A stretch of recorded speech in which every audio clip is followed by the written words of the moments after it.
Hickok 45 here with some big bullets. 45 ACP and a 5.25 Springfield.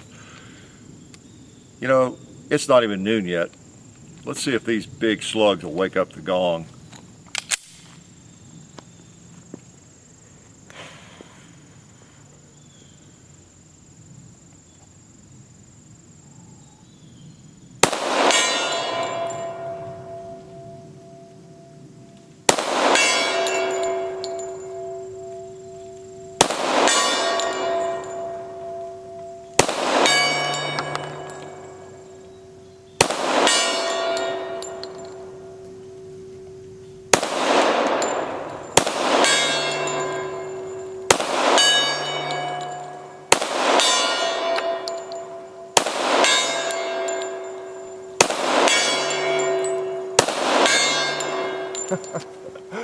I'd hate for him to oversleep.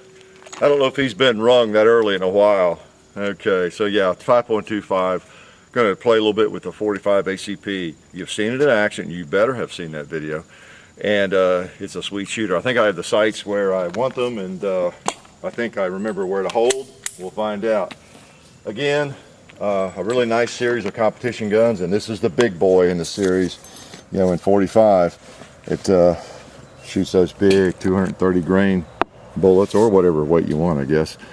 Same features all of them have in this series we've talked about. You know, you get your serrations, match grade barrel, tight fit, safety.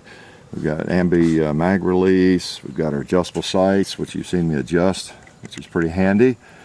And you know, it's just your rails if you want it. This is a kind of gun, you know, I talked about in the 40 video about how the 40 caliber, when, you know, these guns could be used for something other than competition. And of course, a gun like this as a home defense firearm would, you know, be a realistic application, I would think.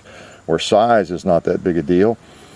Caliber might be. Size of the bullet it's throwing might be important to you, more so than how big the gun is. And very controllable firearm, very nice shooter. It's pretty nice. So anyway, nice series of pistols, and we're just gonna shoot them some. How's that? Got some more ammo loaded? I want to load that one while I'm talking here. We're shooting 250 grain UMC. You know, again, sometimes you get a bad time. We noticed one in this box, in fact, where the brass was shaved. And load this magazine. This, but by and large, we don't have trouble with them. Okay, we shoot a lot of expensive ammo, so we gotta buy in bulk when we can. And as you know, we go through a lot of it. So, all right. So this way we'll start out with all 6 mags loaded, and we'll just knock down a few things and maybe blow up a few things. How's that? Okay. This is one of my favorite cartridges. For those that don't know, it's Hickok 45, not Hickok 9mm or Hickok 32. You know what? While we're on the far hill, let's just play over there a little bit more. We got these big slugs headed that way.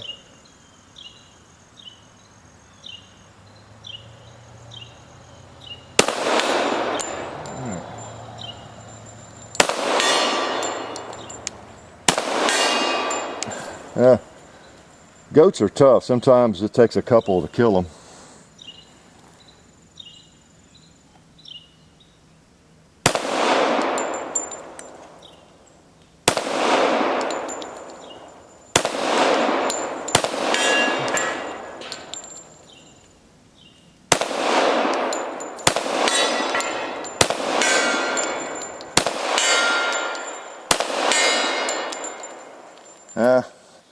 That one's not going to be killed, it looks like.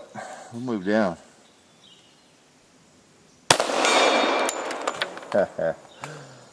Oh boy, 230 grains.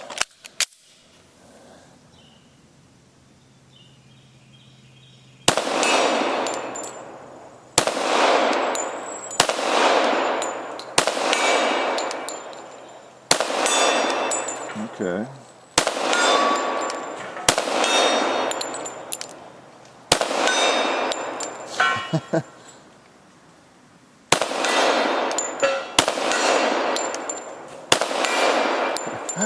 That's part of what makes shooting steel fun, though, because yeah, sometimes they fall, sometimes they don't. You know what? This thing feels pretty good. Let's get frisky and try some small targets over there. We'll go all the way up that little disc on the top row. See if I can at least scare it.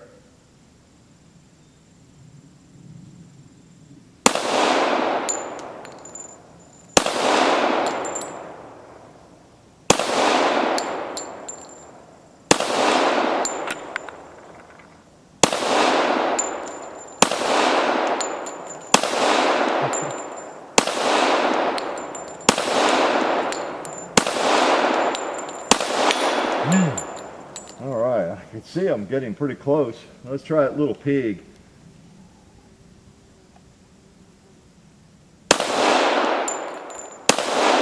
Ooh, so close, yet so far away. We don't want to waste all of our big slugs on those little guys, but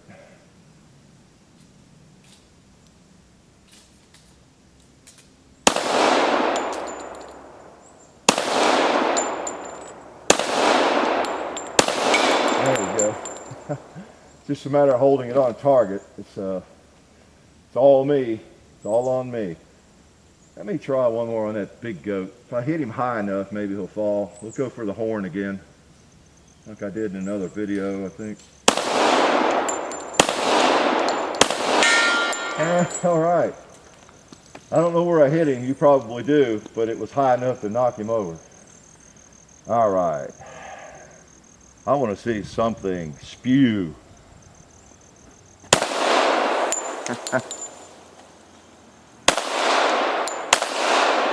All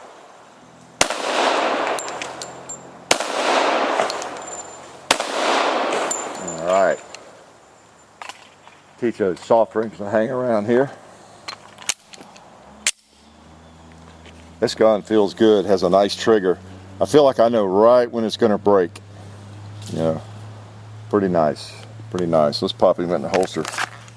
Again, that's not a bad holster that comes with the Springfield. It fits pretty well.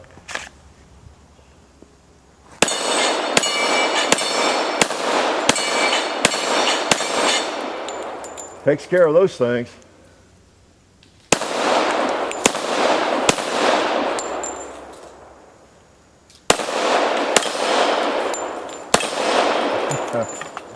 All right.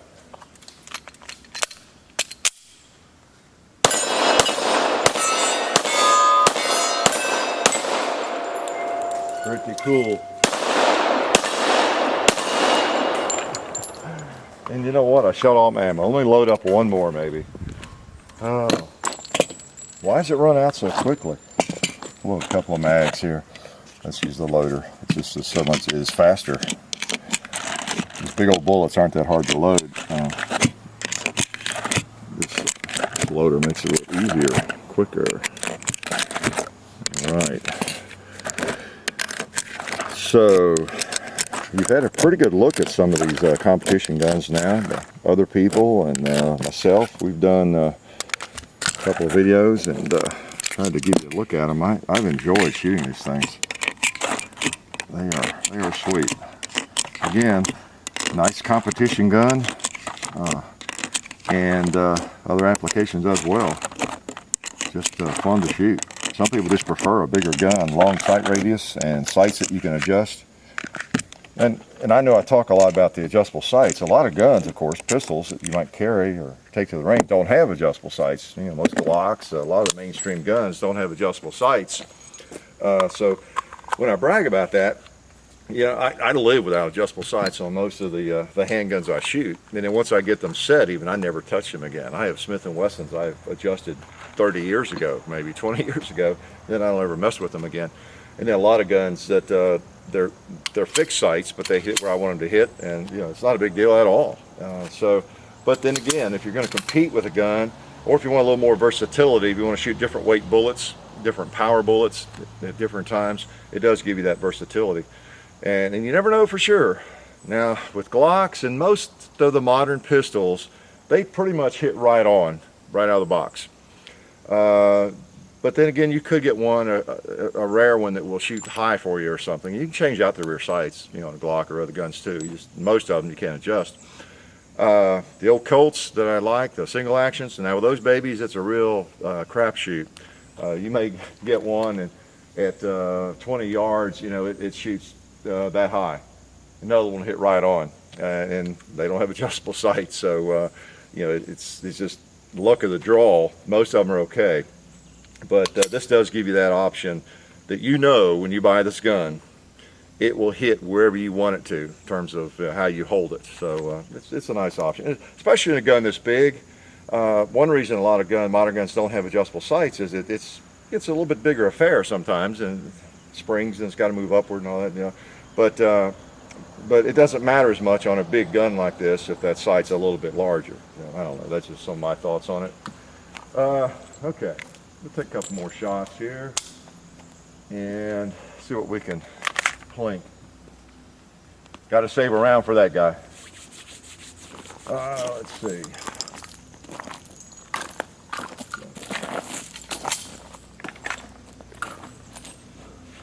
Yeah, I see a wayward pumpkin down there too. I might put one in him.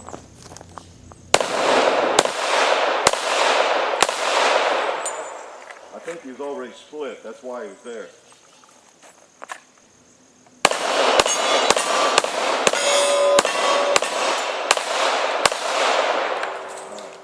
Sweet, sweet, sweet.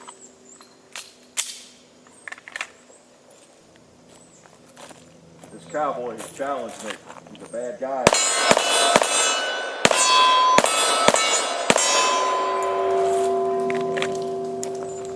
I could tell he was a bad guy. He had a black hat. I think I've almost shot enough. No, I haven't.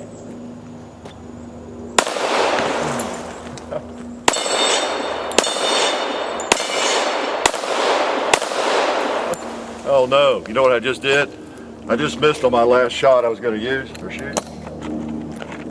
Okay, can't do that. Let's put one bullet in. Let's put it on the gong. Last round of the day.